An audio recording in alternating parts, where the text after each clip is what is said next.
Hello everyone, Jules here for That Film Theory, and I don't know about you, but I am incredibly interested in seeing what's going to happen in Spider-Man Far From Home.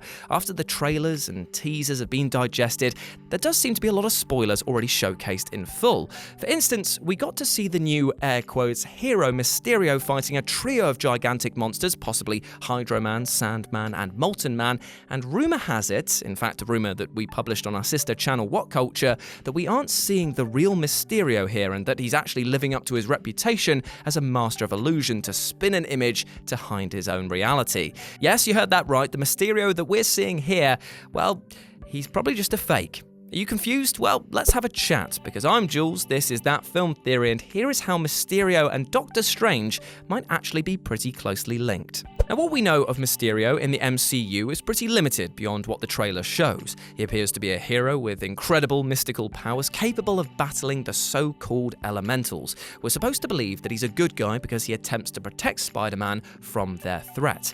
It's the comics that will reveal more about the character at this stage, so it's important to look there first. On the page, Mysterio is a former special effects genius who didn't get the adulation that he felt he deserved in the movie industry and ended up working for Oscorp, where he again didn't feel like he was appreciated. Fundamentally, he's an attention seeker who believes that the skills that he has deserve more credit.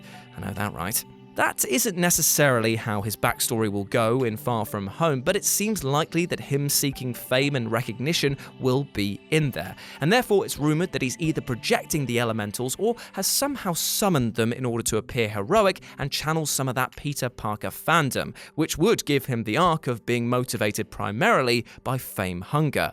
Yet his motivations, arguably, aren't the most interesting thing about him. The most interesting thing is how he manages to do what he does. From the trailer, we can see that he's capable of unassisted flight on some sort of cloud, as well as firing energy beams from his hands. Now, the second part could easily be down to something like movie effects work, particularly if the elementals are in cahoots with him. In fact, they would probably have to be, because I don't think that I tolerate somebody zipping about and flashing glorified laser pens in my eyes for very long. Flying, though, is a harder thing to achieve, even with a great effects skill. Now, it's not impossible, it's just a harder thing to manage. So what if we take the stance that it's not fake? That somehow Mysterio is more than simple effects wizardry? Now think about it. There aren't many villains in the MCU whose motivation and backstory is exactly as they are in the comics. Thanos is about as close as we'll get, while Ultron, Killmonger, and Red Skull are similar, but their backstories are completely changed to fit the MCU storyline. Almost every other major baddie is changed somehow. I mean, Zemo is nothing like he was in the comics. Yellow Jacket was completely rewritten just as the Mandarin was, and the Chitauri were unrecognizable from the comics. All of them were shaped to fit the existing narrative of the MCU. What they took from the comics was often no more than their name.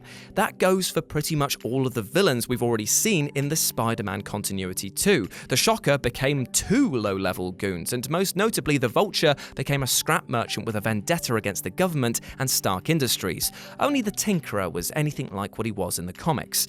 It's probably better to consider the MCU as just another branch of the comics rather than an adaptation of them. The films use established pieces of lore, retcon some things, and reimagine others in the same way that new comics continuities do. So it wouldn't be out of the realms of possibility that this Mysterio is simply a different entity entirely. So where would Mysterio get his powers from should this be the case?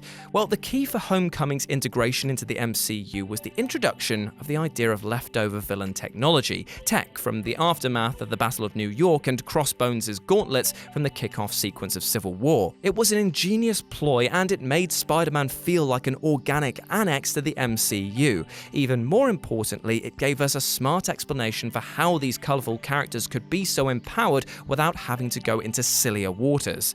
It made them more grounded figures who simply had access to incredible technology. They're kind of like Marvel's answer to Syndrome from The Incredibles. So it could be that Mysterio has either developed his own technology to manipulate what we perceive as magic, or he's using more reclaimed alien technology the way the Vulture and his gang were. We already know that Scorpion will be doing that since he was one of the Vulture's clients, so who's to say that they didn't have another one by the name of Quentin Beck? Also, there's the small fact that the Tinkerer wasn't ever arrested at the end of Spider-Man Homecoming. Couldn't he be behind developing Mysterio's technology in order to discredit Spider-Man as the world's new favorite superhero? And ultimately, that's what the Tinkerer wants, to move the attention off of Spider-Man and the constant pressure that he puts on his client base. By making a superhero out of a man like Mysterio, then the Tinkerer has a puppet to keep Spider-Man at bay and showcase technology to attract even more business. Then again, it might not be technology behind Mysterio at all. It might just genuinely be actual magic.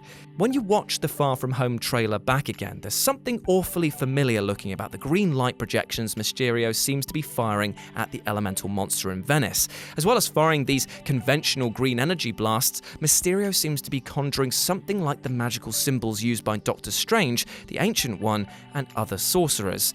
In actual fact, what he appears to be conjuring is the Eye of Providence, the eye within a triangle symbol used to represent the Eye of God watching over all of mankind that is now traditionally associated with the Freemasons and the Illuminati if you butter your bread that side up. There is, of course, the possibility that Mysterio has seen Doctor Strange in action and just knows how to project fake symbols to look legitimate, which might explain why he's used something like the Eye of Providence, which is maybe a gag that he's just not quite as smart as he thinks he is. But that depends on too much. He'd have to have seen Strange's magic, or that of another sorcerer for a start, which is easier said than done since they're a clandestine organisation designed to live in the shadows.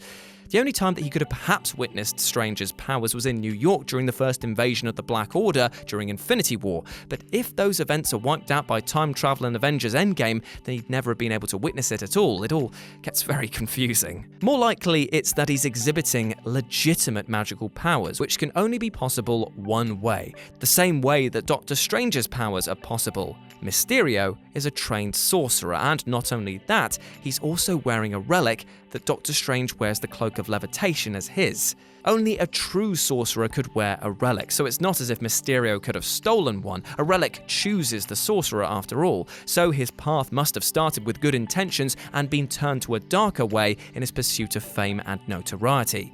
So what relic could he be wearing? Well, that armor he wears seems curiously dated for somebody who seeks to announce himself as a new superhero, and it sticks out as a markedly different look from the superhero tech that we've seen in Homecoming. The design looks more mystical, more ancient, and that could be the film's means for explaining why he dresses so, well, strangely. In Doctor Strange, we were introduced to the wand, the orb, the cloak, the crimson bands, the eye, the staff of the living tribunal, and the vaulting boots, amongst others. So what's to say that there aren't other lost relics, including a chest plate and armlet that Mysterio now wears? This might all explain why Doctor Strange has long been rumoured as appearing in Far From Home 2. There are scenes set in London, as confirmed by Big Kev, and while the Marvel boss has denied the Strange cameo, The Hollywood Reporter revealed that another MCU character would appear in Far From Home on the scale of Robert Downey Jr. Now, since Happy Hogan definitely isn't up there with Iron Man, and Spider-Man heading to Europe probably means there has to be a European link, it's hard to imagine anyone else filling the gap. Him turning up to remove the relics from Mysterio to protect the secrets of the sorcerers definitely fits the mold, particularly when Doctor Strange 2 will presumably continue to focus on Mordo trying to wipe out the secret group. But that is another video and another theory. As it stands though, Mysterio might be a bit of a laughing stock amongst comic book readers, but if his magic is real, then he's going to be no joke when Far From Home finally drops.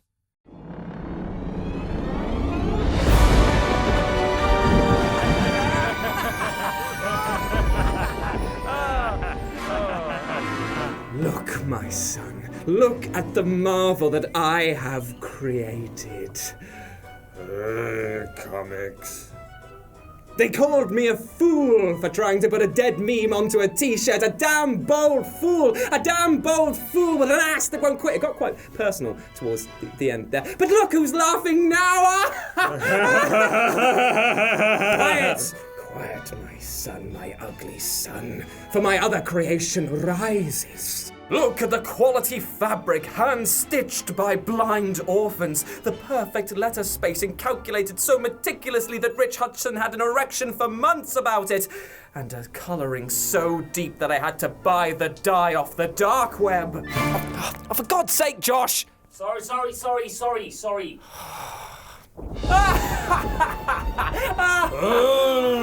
marvel. Oh no, the beast has grown angry, angered by our drab fashion choices. I am such a fool to think that it wouldn't try to infect us with its perfect design. Quick, we must do something to appease the beast. Why don't we buy one from shop.whatculture.com? Look, it's already got Scott Nash.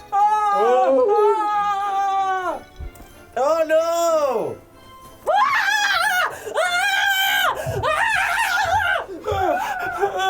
But where can I buy one? Are you kidding me? This is why I don't give you any extra lines. But also at shop.whatculture.com. Quick, let's go and buy one right now. Let's go buy one right now. Right now. Oh, don't you try hard now. You've already lost your bit. Oscar's in the f***ing bin. Ah, there we go. Doesn't that look better? I feel so virile and alive, and it's also fixed your hump. That's actually pretty good. Now, do yourself a favour and act like your mum and spread the love, aka her legs, and buy yourself one of these glorious dead memes on a t-shirt, courtesy of this handsome chap right here. You're very, very welcome. Cut! Jesus Christ, mine is so It's itchy. all wet. What? It stinks. I pissed on yours. The worst font ever. I want to die.